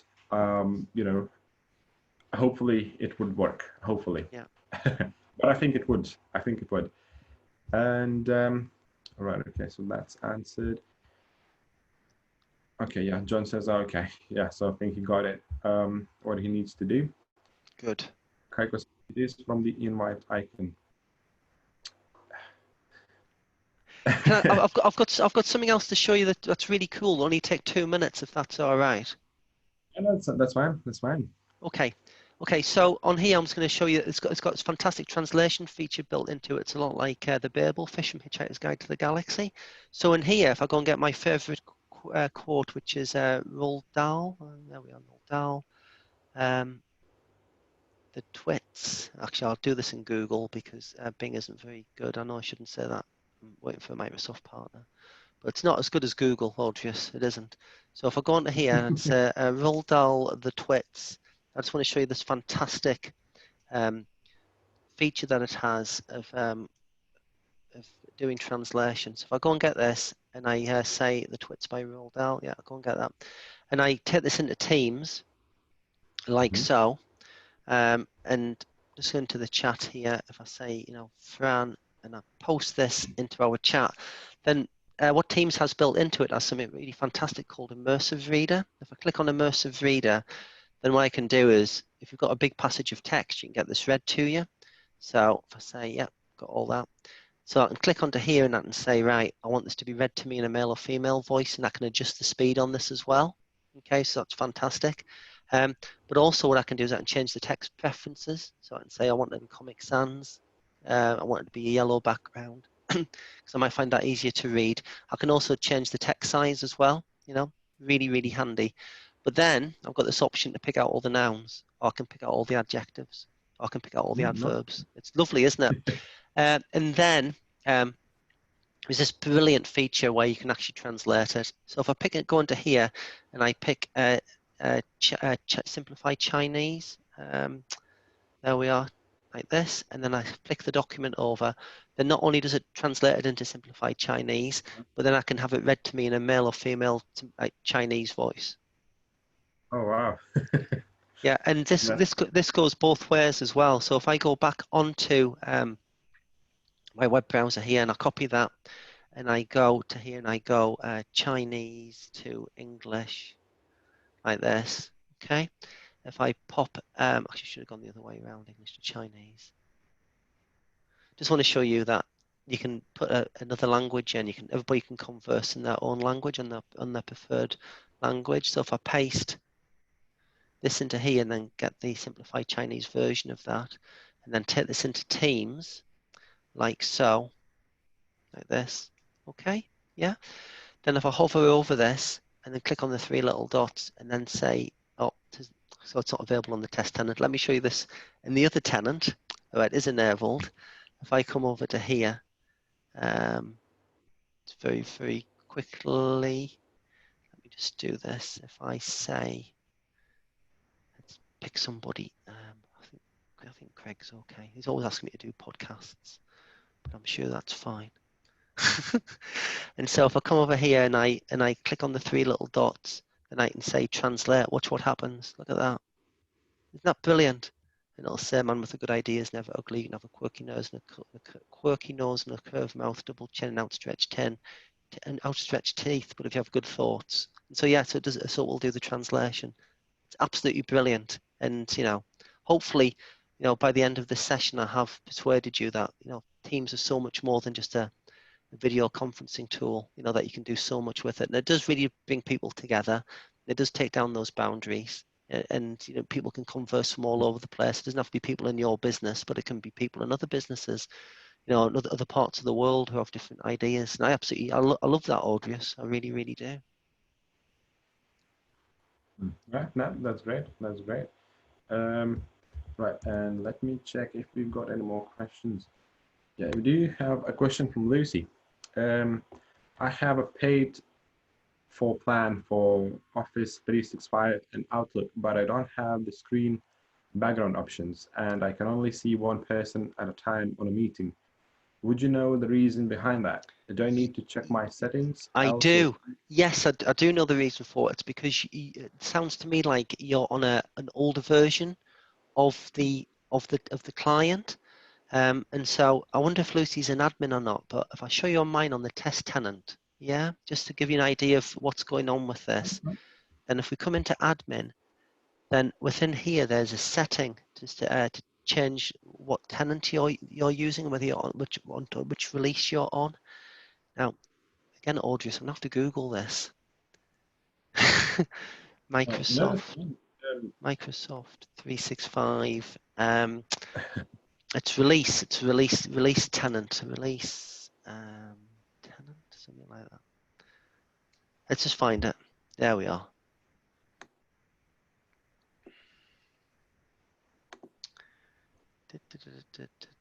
Yeah, so to look at admin settings, admin center settings, org settings, organizational profile, and then choose release preferences. So it's there. So under settings, org settings, and then it was organizational profile, wasn't it? And then release preferences. There we are. Shout out if you see it. And they see on here, it sounds like Lucy might be on the standard release for everybody. But if Lucy's an admin or if Lucy knows the admin, then that person can then set it for the targeted release. So so that person gets the, just check what version they're on, because it might well be that they need to just be, put onto the targeted version or the latest release version. So you get the updates earlier. Mm-hmm. Okay. Well, hopefully that works for Lucy. But yeah, so if she's not an admin, or what's the best solution? Where she should go to seek for more information? Is it? Ask the person who's doing the admin for her. See if see if they know why. Let them know that they've had a chat with me today, and see if this targeted release. We can include that link in the conversation at the end anyway. If we'd like to, we can do that. Right. Okay. Yes, Lucy says thank you. I will give it a go. So hopefully that will work, Lucy. And we've got another question from Sarah. Remember, Paul, when you showed us the background options that you can set for yourself? So she's asking, where can I download these backgrounds, because she can't really see them on her account. Is there a place where she can download them directly from, or how do you get these backgrounds? So on mine, there's some of the standard Microsoft ones. Again, the newer releases of Teams do have those backgrounds enabled. So if I just go back to mine, Audrius, again, and if I just show, so I've put some of those backgrounds on myself. So I mean, I'm somebody who likes to express creative flair. So I do like to have my own backgrounds available to me. So if I click onto here and I say meet now again. Okay, and if I say join now, then these backgrounds here, 3 little dots, and then show background effects. These ones here are included from Microsoft, they're all the Microsoft ones, and they should be there. Now, if you can't see them, I would say it's a good chance that either your desktop client hasn't been updated, so you should check what desktop client version you're on, and then see if you can update that. If not, then if you have this option to add new up here, then feel free to download some images. There's some really good sites out there which have fantastic images for free. There's a really good site called Unsplash. I'm not paid by Unsplash, Audrius, but just to say that they are very, very good. And on here, they've got loads of good wallpapers, which I've used before. You can just go and download these, then you can use these within Teams. Unsplash is fantastic. Right. Okay. That's It's a lovely. nice one of I'm a just going kind. to put this link into the chat box for Okay. everyone to see. And yep, lovely stuff. And 1 second. Right. Okay. No more questions at the moment. Just checking the chat box. Nope. So yeah.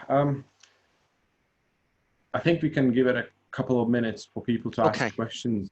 And in the meantime, before all of our attendees log off, I just want to let people know that we will have our next webinar this Thursday, and it will be Yay! on social media news roundup for Wow. this month. And it will be just a good session to go through everything that has happened in social media, all the news, all the updates, what's new, what's coming up, etc., and how you can utilize social media to get your business out there even better. And so Audrius, do you have any social media news? Any big social media news? at the moment, from the top of my head, I don't know. Oh no.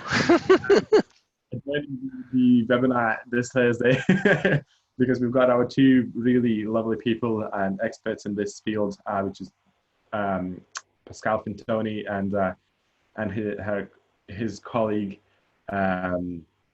which I can't remember the name of. What a position to put me on, Paul. I am so I'm sure it's going to be absolutely so. It's really weird, isn't it? The world's got so much smaller through social media. It's just like all around us now, and we used to get our news from like just one source, didn't we? Years ago, but now we have so many different sources, and it's so much more relatable. I just absolutely love it. I think it's fantastic. I think I'm sure I'm going to join that session, Audrius. I think it'll be a great session. You can do. So for everyone who's using social media to get your business out there, it will be really a good session for you to join and get the most out of it. So if you want to join it, you can do so on our website, and a follow-up link will be sent in the follow-up email as well. Today's recording as well to all of you who have attended today's session. And if you don't have any more questions, I think we're good to wrap it up.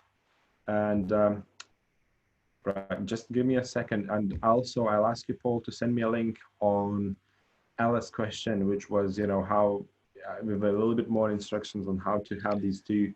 Yes, I'll certainly do that. I won't leave. I'll put that into the chat. You can put it in the chat box, or we can have it included in our email that we will be sending after the session. Oh, okay, it's fine. I'll do that. Right. Okay.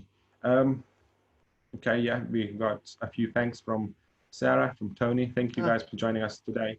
You're welcome. Thank you for attending. I hope you found it useful. I really do. And you can always reach out to me as well. I'm on LinkedIn, so if anybody wants any has any other questions or anything, you can get me through LinkedIn as well. But it's been an absolute Thanks, Audrius. But it's been an absolute pleasure. I've loved spending the time with you.